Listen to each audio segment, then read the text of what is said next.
Before we begin our first exercise, let's take a moment to understand the simple custom UI and hotkeys I'm using. First, at the bottom of the interface, you can see a row of my frequently used brushes. On the far right, there's a ZF link command for quickly recording the camera position. I set my most commonly used brushes to specific hotkeys. 1 is the Move brush. Alt 1 is the Move topological brush. 2 is the Standard brush. Alt 2 is the Dense Standard brush. 3 is the Clay Build-Up brush. Alt 3 is the Clay brush. 4 is the Pinch brush. 5 is the Inflate brush. 6 is the Trim Dynamic brush. Alt Z is the Z Modular brush. And finally, Alt Q is my custom menu where I keep most of the frequently used commands to speed up my workflow. That covers my ZBrush customization settings. I will be using this setup throughout the course. Alright, this is our first exercise.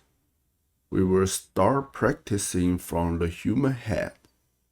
The head can be said to be the most important part when we create a character, because it contains the most important phase of the character.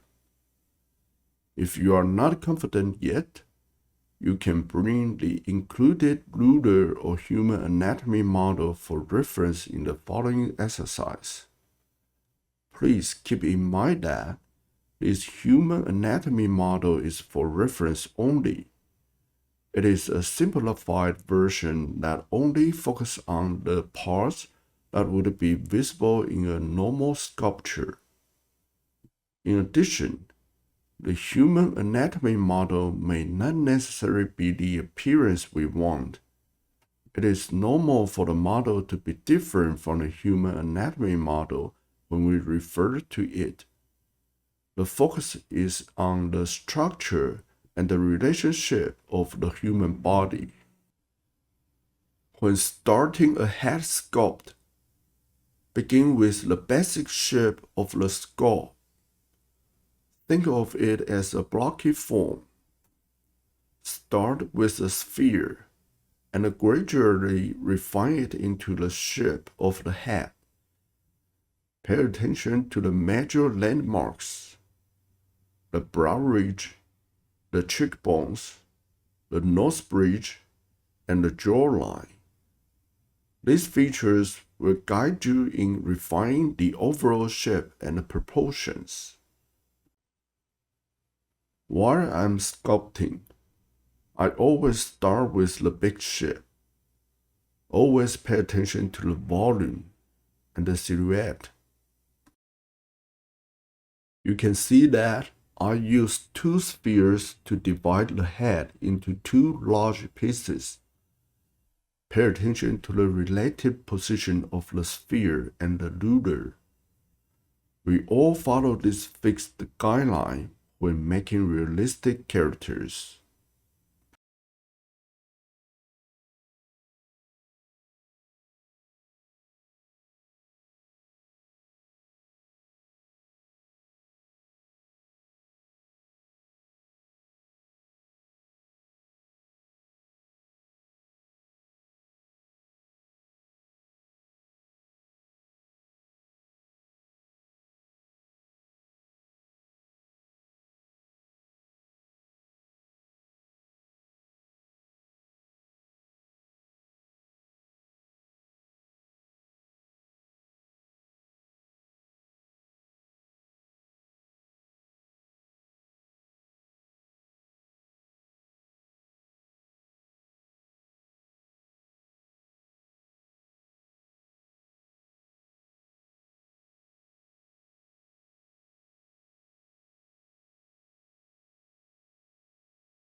one of the key aspects of realistic sculpting is getting the proportions right.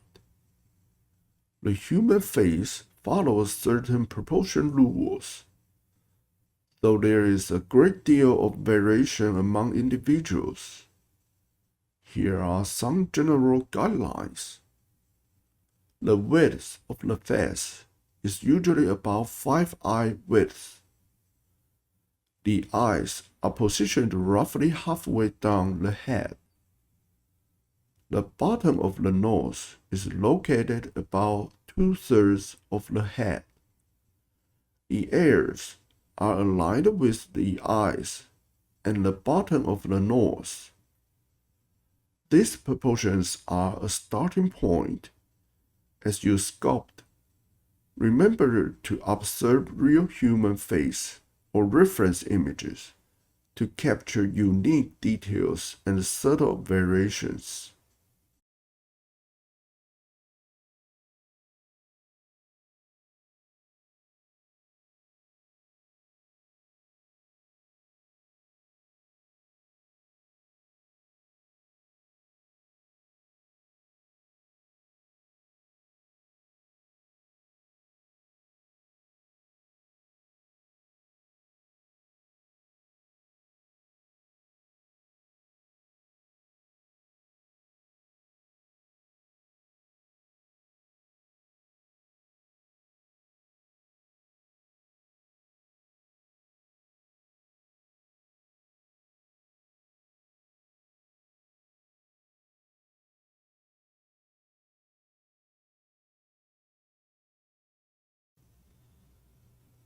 There are some tips and techniques. 1. Use references. Always use reference images, 3D model, or even 3D scans of real people to guide your sculpting. This helps in achieving realistic proportions and details. 2. Regularly step back. Periodically view your sculpture from different angles and distance. This helps in capturing mistakes and ensuring the proportions and the details are consistent. 3. Practice. Realistic sculpting takes time and practice. Don't be discouraged by initial difficulties. Each sculpt is a learning opportunity.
Once you have the basic structure and the proportions in place, it is time to add details.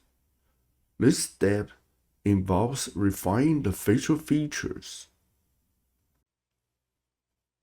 Eyes. Sculpt the eye sockets first, then add the eyeballs. A real adult human eyeball has specific dimensions to follow. Since this is just an exercise, we will just roughly eyeball the size of the sphere to make our eyeballs. Make sure to capture the subtle curvature of the eyelids and the depth of the eye socket.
The nose has a complex structure with a bridge, nostril, and a tip.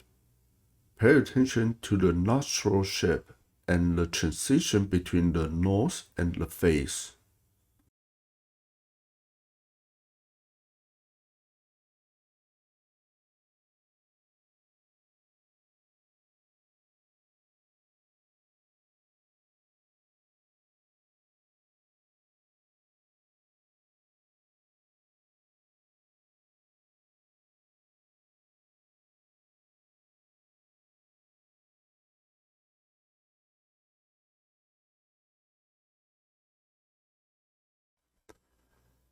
Here you can see that by pressing V and switching to Madcap, I can see a complete black silhouette. When sculpting in ZBrush, I often use this technique to help me check whether the silhouette of the model is okay or not.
The ears can be challenging, focusing on their placement in the shape.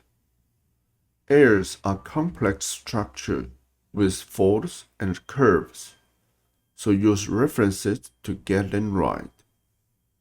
Ears are just like a human face. Everyone has their own characteristic. No one's ears look exactly the same.